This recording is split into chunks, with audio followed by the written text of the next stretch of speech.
Hello, everybody, and welcome to episode 53 of Own the Road with AutoTrader, where we make car stuff simple for Canadians. My name is Jodi, and I'm the editor-in-chief of AutoTrader. And I am Dan Alika. I am AutoTrader's road test editor. That was a hell of a flourish. I think that was the most, extravagant, vivacious version of your introduction. I like vivacious. Yeah. It's like our friend Barish. Barish. AutoTrader's data genius, as you like to call him. And Turkish Delight. He's a very vivacious man. I had to change the way I do the hand because I usually use my left hand, but now we have mics here, so I have to do it this way. Maybe that's why it kind of threw you off, but I liked it. It was good energy. Okay, I'll try to put more vivaciousness into my introductions from now on. It was good. Thank you. You know what needs more vivaciousness? Tell me. Apple CarPlay, wireless Apple CarPlay. Oh, boom. Okay, so today we are talking about in-car tech. And the whole purpose of tech is to make things more convenient for us. But oftentimes we find that, there's growing pains with a lot of the tech that we see, and we end up getting so frustrated because it's completely messing us up. It doesn't work. It's glitchy. And Dan recently had a really frustrating experience. Yeah, I was driving the Toyota RAV4 Prime, and usually, it's a RAV4, right? Like, there's a reason Toyota sells so many. It's generally a seamless experience, very user-friendly, nothing crazy, no huge learning curve. Like, you just get in and go. It's very straightforward. And that's still very true in 2024. But with wireless Apple CarPlay, the integration is just so bad. And this is not limited to the RAV4. This is across the industry.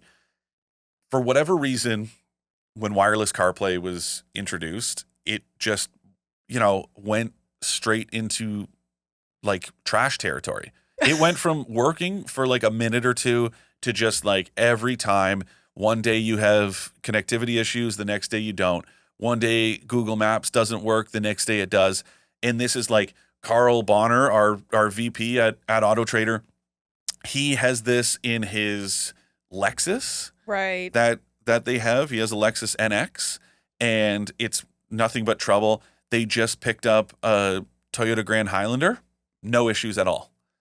And this is one of those things where I understand, like that phones and everything, like there are lots of factors here, but it's like my software is always up to date.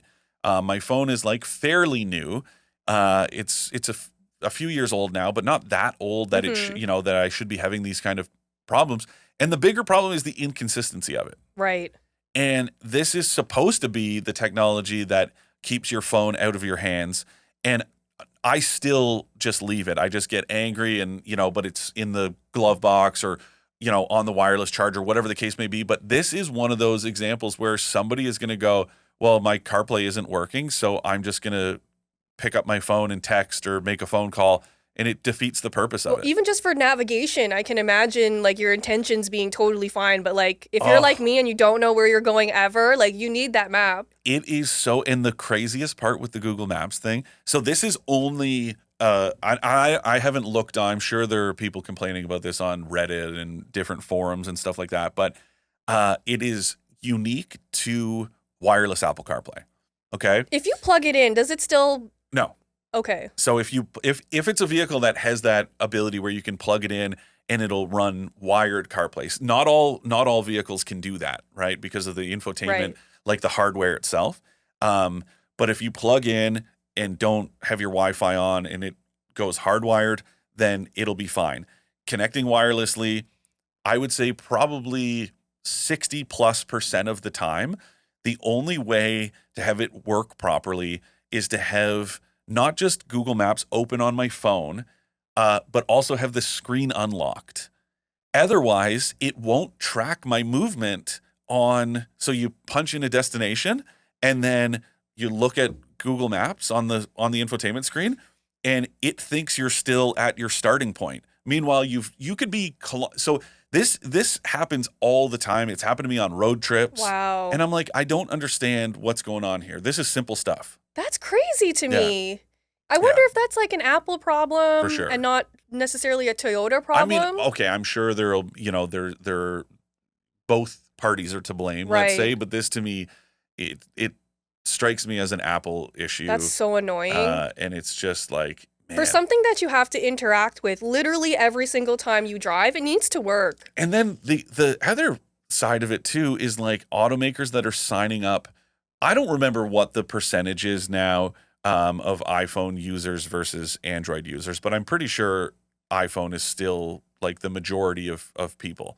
And you have automakers like GM and Volvo that are going away from Apple CarPlay in general to use this, whatever they call it, Android Automotive, I think it is. And there now, granted, I have had great success with it. I know you have not had great success with Volvo's implementation of It's Android spotty. Automotive. It's very inconsistent. Like our contributor Jeff Wilson has complaints all the time, and I have seen it happen to other people, but I haven't experienced this. But when I have issues with wireless Apple CarPlay, I'm like, good riddance. I don't care, because clearly they can't implement it properly. But I do have concerns with these automakers that are signing up, you know, if an automaker had never implemented Apple CarPlay to begin with and went all in on Android Automotive, I could understand signing some sort of deal with Google.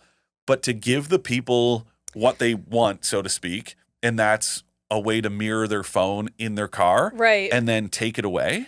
Well, a lot of these new Google-based infotainment softwares are actually compatible with Apple CarPlay. They are, but they don't have Android Auto. I'm saying like the new, so like GM has openly said when we have the Android automotive experience, you will no longer have, that's part of the agreement with Google. I mean, I guess, I don't know.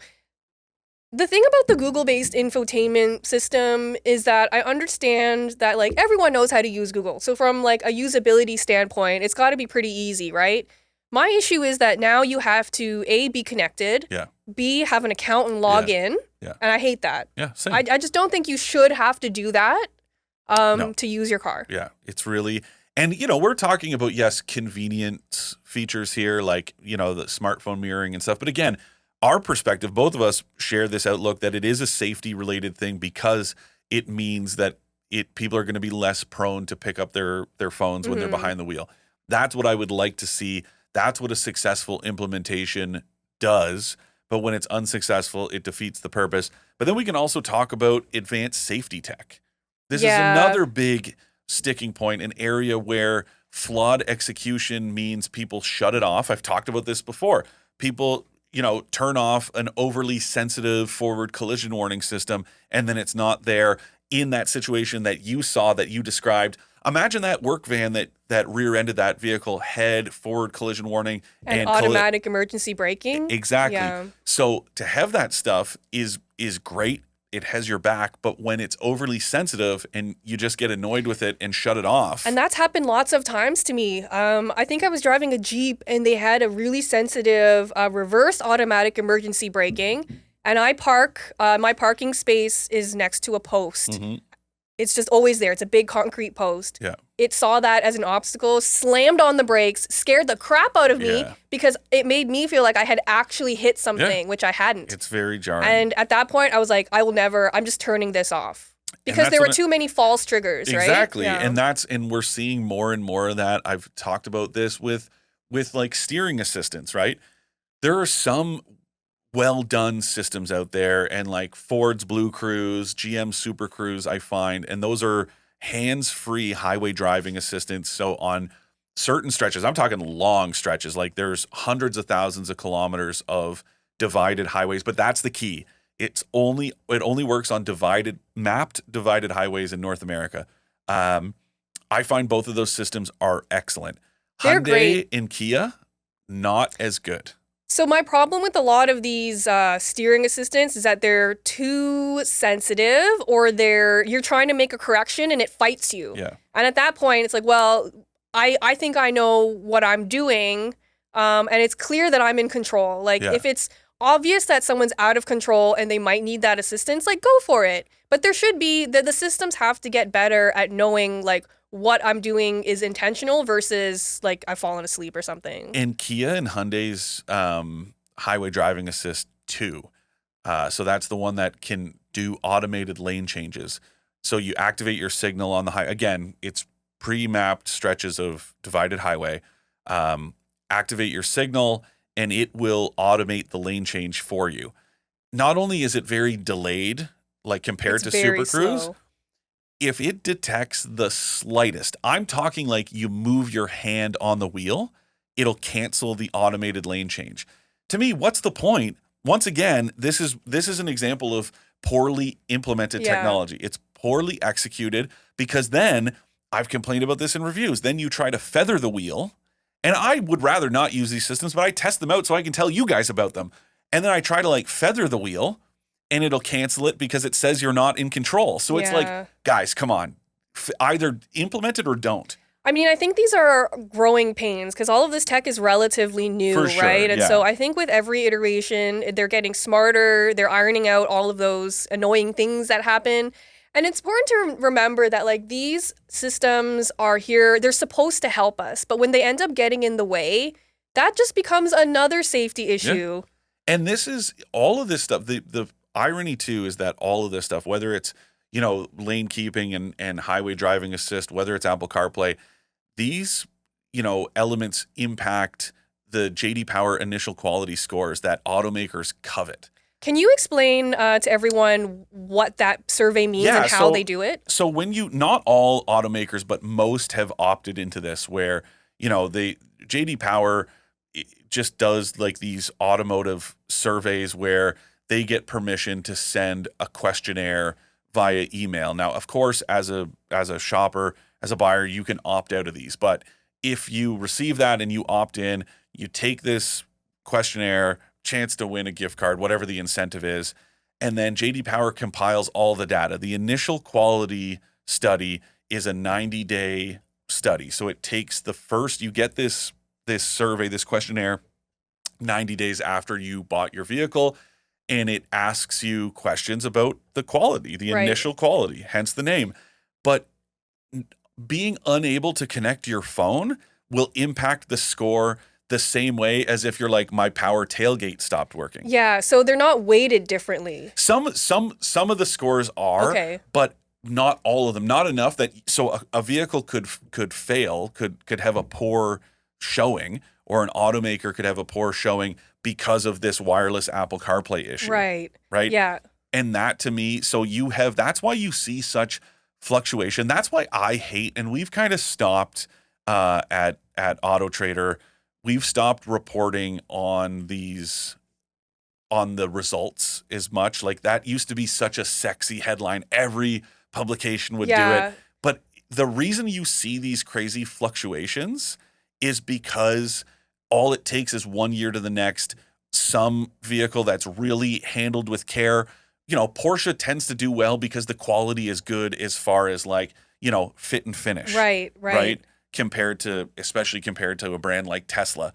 But the reason why you see these crazy fluctuations is because a bad year of implementation of technology can absolutely decimate those scores. Yeah, like if someone had a glitchy infotainment system within their first 90 days, that will be a massive loss for their scores, right? And if you look, listen, this is sort of let's call this an educated guess. There's a reason why you tend to see brands like Buick, Cadillac, certain models like the Subaru Legacy compared to the rest of the Subaru lineup that rank lower. It's because old people buy them. And I'm telling you right now. No, that actually makes a lot of sense because it's harder to get used to all that new tech. Yeah, old people tend to struggle with the technology, and when they get frustrated, and Toyota is going to be a good example of this subscription-based navigation, right? If you don't have that subscription, but every time you click on that icon, it prompts you to get started, and it's frustrating. It's annoying. And as an old person, if you see that and go, my car has navigation, but it won't work. Right. That dings the score. And I don't care. I'm not saying, oh, poor automakers, because to me it's silly anyways. But the point being that should not have the kind of impact that it does. You know, whether it actually works or not matters. Because if it's a matter of you just couldn't figure out how to connect your device, right? Or even though you follow the prompts, if you don't turn on Wi-Fi, it won't connect wirelessly. these simple things, and like for us, it's a little bit different because we hop into a different car every single week. But what I'm noticing more and more in these new cars that we review is that it will prompt you to log into your account. And I don't have an account for all these new cars, and I never log in. But it is so frustrating to me when I get that prompt every single time, and I can't access anything until I acknowledge that it's there. Yeah. Like, I guess I'm an old person because I hate that. No, I think that's fair. Like, in our use case is very unique, right? Because we're switching into these cars. And a big reason why automakers are a little gun shy with having a lot, like, sometimes they will have a press login. So it's like, some generic email address that's registered to the company, and they give us the password and the little key code. But the problem is when you have 30 journalists that cycle into these vehicles, you don't know who still has access. Like, I delete vehicles when there's a companion app and I register that vehicle in my app, I delete it right away. I've heard stories of other journalists that don't and think it's funny to lock and unlock the doors, set off the alarm, whatever. And that, to me, kind of ruins the party for everyone. Yeah. However, I agree with you that having to log in, and we are going to run into issues, I'm sure, with rental vehicles. Right now, less so nowadays, but you do see vehicles that tend to be sort of those fleet specials, right? Lower grade in terms of like, well, that stuff is going away. You can't get a vehicle without a touchscreen now. Right. So, and as we go to these systems that require login credentials, imagine you rent a car, whether it's because your car's in the shop or you're visiting somewhere, and then you have to log in order to. That's so annoying. It's just such a bad user experience. Yeah, and that again is one of those things that I just think like automakers need to be more cognizant of, because I think they don't see the forest for the trees, right? It's like, absolutely. They go, well, think about the user experience when you log in, and it's like, but have you surveyed your owners to ask how they feel about logging in? Do they want this? Exactly. Right? Like, so a lot of these safety features, like I totally understand that the intention is good, but like just as an example, in-cabin cameras is becoming increasingly more common, especially with a lot of luxury automakers. So I noticed this a lot in various BMWs that I've driven, is that they call it a selfie camera, which is stupid. And I've mentioned it on the show before, but it's also, you can access the camera through an app to see if you left anything in the back seat or whatever. And then it'll also start recording if it's triggered by the anti-theft alarm. And so from that perspective, I'm like, okay, I guess that does make sense. In case someone steals your car, you could send that information to the police or whatever. But then that makes me question like security, like when's that camera on? When is it not on? Who is it sending data to? Did you opt into this? Did you consent to this? And hacking becomes a big question mark, right? Right. So yeah, you're right. There are so many elements to this that are like exposed. To me, it's just an overcomplication that could lead to higher risk of being compromised. Right. I remember reading and watching about hackers that intentionally like they'll hack vehicles to then report back to the automakers and say, hey, listen, like here's a big backdoor that I was able to take control of this vehicle. People have done it with Teslas. Yeah. That was a big one I remember with. They were like, hire me as an engineer. Yeah, I remember with whatever, Auto Summon or whatever they call it. Oh. And it was like, look, I can get into this system pretty easily and take control of anyone's vehicle. So again, this is like that idea. We're not fear mongers. We're not talking about, oh, let's go back to these primitive vehicles. We understand and appreciate technology and what it brings to the table. Safety is another big one. Look at OnStar. Yeah. OnStar has existed for, I don't know, it's got to be, sure. It's got to be 25 years. Yeah. I would say it's probably a little bit longer than that, but safe estimate is 25 years. The stories, not just the marketing stories that GM uses. Oh yeah, like the lives they have saved using OnStar. They've delivered babies. Yeah. Like and it's amazing. I got to go years ago. I went to the OnStar like command center, for lack of a better term. It's in Detroit. It's in the Renaissance Center, so GM's like headquarters, and a bunch of their operators, because when you hit the button, it goes to what you think is like a call center, and I mean technically it is, but a bunch of their operators are emergency trained. Like they have the same training as if you were to call 911. Like a paramedic. So they're able, no, but like they're able to talk you through, like I'm saying a 911 operator needs specialized training. They have, a lot of their operators have the same training in order to talk you through things that, you know, I'm sorry, like that if somebody called me in a panic, I'm not trained in that situation to try to stay calm and give that advice and be able to multitask, talk you through that while also dispatching, you know, first responders. So that is one of those things that it's like technology. Here's a great example of it doing amazing things. And it works, especially because I think there are actual humans on the other side of that, right? Yeah. I think when you don't have that connection of like with an actual human on the other end, I think that's where it gets a little bit iffy. And the problem is right now is that there's no real safeguards, no real regulation around this kind of stuff right now. Every OEM has their own, you know, data storage and privacy, you know, like ground rules, whatever framework, and all of them. I've read some like pretty damning reports about how they're handling it, where these servers are, that they're like kind of not unsecure, but like again easily hackable, accessible, and they all rate pretty poorly. Yeah, and this is and we're right at the cusp of being able to like pay for stuff using our cars and our accounts and stuff like that. And I can't imagine what kind of security nightmare that will be when that becomes more mainstream. So there's a lot of innovation happening, but I think it has to happen in tandem with like the right safeguards. Yeah. Which it's not right now. No, and it's just like you said, it's, I guess, again, I don't want to sit here and make it sound like we're these, you know, curmudgeons and talking about things that like I get it. I understand why automakers want to do this. They want to turn they look at their vehicles as, you know, companion like pieces of technology. Yeah, like your phone like or a something. phone or an iPad. Like that is the outlook. But to me, it's like, but no, you're an automaker. Yeah. Like, it's the same thing with like the reason why I'm happy to see you know, a company like Google take over infotainment is because it's like, that's what you're good at, right? Yeah. User interface and I would much rather sign into my Google account than a separate account.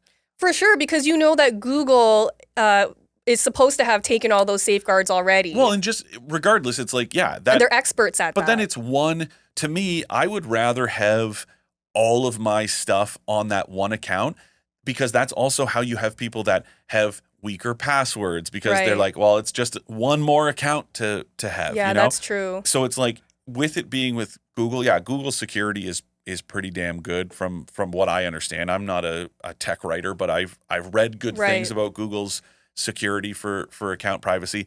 But yeah, it's just centralized, right? And sure, okay, we're just feeding the machine.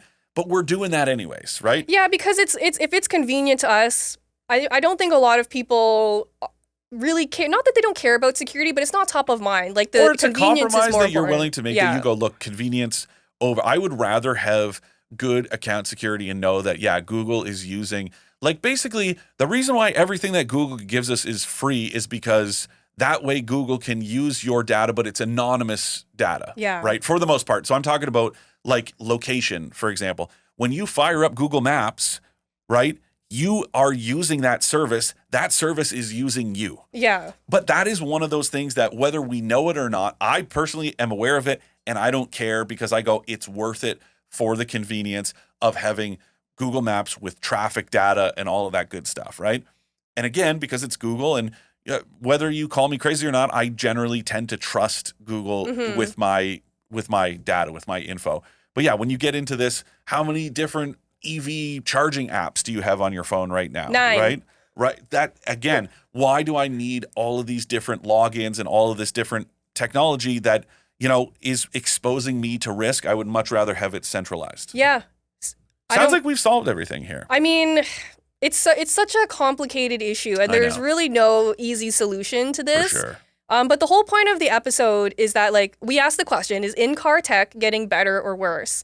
And I think before it gets better, it got worse, if that makes any sense. Yeah, totally. We're in like a very interesting transition period where there's like a lot of innovation happening, sometimes at the detriment of other stuff like practicality and safety, right? So totally. we just have to, be aware of what you're signing up to. Yeah.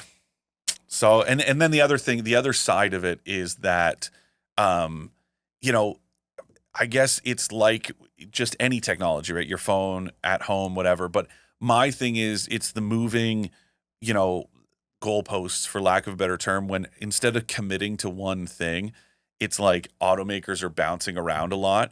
And that's because of technology, right? And so infotainment interfaces and all of that stuff. It wasn't too long ago that cars had CD players and LCD screens for information. And now, how many, you could probably count, this is not an exaggeration, you could probably count the number of vehicles on the market today with CD players on one hand.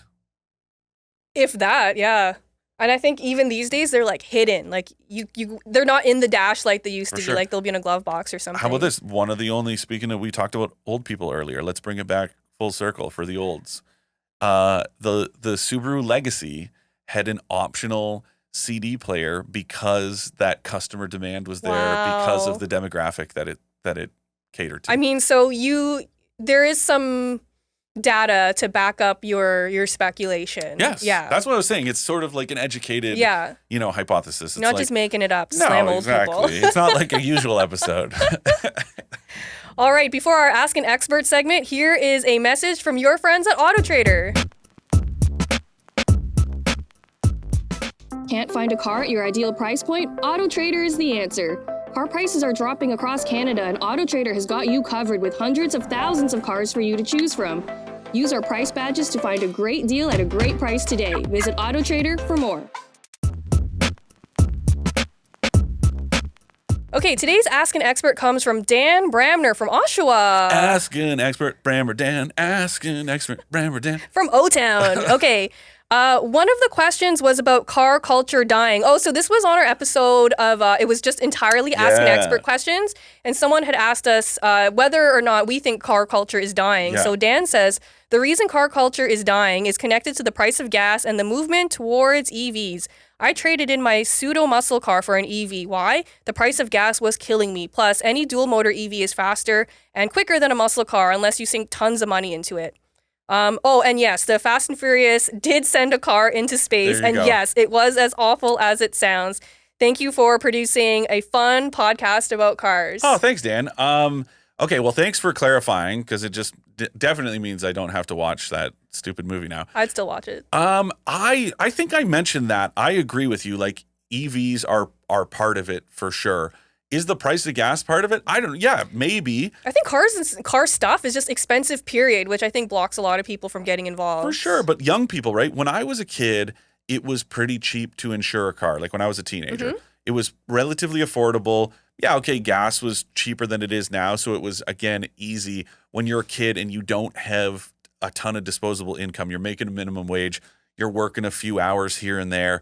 But when it's cheap and easy, sure, I agree. But I think that pop culture part of it is still a huge chunk of it. And yeah, totally. Like EVs, I guess the flip side of it is EVs are making it less appealing. There's less character and whatever, less reason to get involved. But then that quickness, as much as it poses a risk especially in young hands, that has an appeal, but it hasn't really caught on. It's still really early days, right? But I remember writing about companies that were modifying Teslas back in like 2011. Yeah. Okay. So now here we are 13 years later. Wow. And it never really did the thing it was supposed to. And that's like put Teslas on the map as these like cool performance cars, the new like mod specials, right? EVs, honestly, as a car person, EVs, it's a lot harder to do it for me because there's so much excitement around, the driving experience has so much to do with more than just speed and more than just driving. It's like the sound, it's what it feels like. It's like all the touch points, like it's the experience, the UX. Yeah. Like there's so much involved. For sure. And I feel like with EVs, I'm like, Yeah. And I feel bad about saying that because it's not like I hate EVs because I don't. I like EVs. No, they just but don't as a do car that. person, it just doesn't get me excited. But that's nothing to like apologize for. That's just being honest, right? It's like, yeah, until it does that thing, this is like an age old, kind of struggle that people have when something new. It's the same reason why people that are like, oh yeah, I loved playing guitar or I love listening to music when it was acoustic, and then when the electric guitar was introduced and it just didn't do it for me. Right. Or to me, it's no different than me being like, I used to be a basketball mega fan, but I loved traditional basketball, right? I loved having like big men down in the paint. They're just like bruising, throwing elbows, doing their thing, and then you had smaller guys out on the wing and whatever. Now it's all this positionless play, and I don't care. I couldn't tell you, Right. who's on the Raptors roster anymore because it's just like I've lost all interest in having this generic version of the game that, sure, to some people is more exciting. That's the equivalent, right? Yep. It's quicker now. It's the EV of basketball. We've entered that era, but it doesn't do it for me. I mean, and part of why I think what gets a lot of car people going is like a tactile analog experience, right? And analog is seeing a huge resurgence right now because people are just simply so tired of being connected all the time. Like I think analog. I think like a fake, like, because nobody is actually like, people like the idea of being analog. Yeah, but for me, it's like, I'll go out and buy a record, for example, like a vinyl record, and I love listening to it, but I won't ever stream that music, if that makes sense. Sure. Because it's part of the experience, right? I mean, yeah, I get it, but my point is still like, when you found that record, did you tweet about it? Did you post? You know what I mean? Like, so it's this pseudo analog state, right? That it's like people crave this like momentary detachment from like technology, but it's like your phone's still in your pocket while you're listening to that. Yeah, that's true record, too. So I do think there has to be like a big pop culture moment to help bring cars back. Yeah. I think, with Netflix doing Drive to Survive and like all that F1 stuff, it really helped. I think it's like people who I know who don't give a crap about cars, all of a sudden super into F1. Well, that's what I was going to say, like F1 in particular. So that worked for F1, and now like NASCAR is doing it, but I think you're right. It's like we need that just about like car culture, not right, because F1 is like kind of pompous and it's like, very specific. But what surprised me about it was that people who do not care about motorsports or cars were super invested. But they care about F1. I'm saying we need that replicated in just day-to-day car culture. Yeah, that's like a really accessible, like fun, relatable type show that we should host, honestly. Yeah. We can make our stuff simple. All right. On Netflix. Done.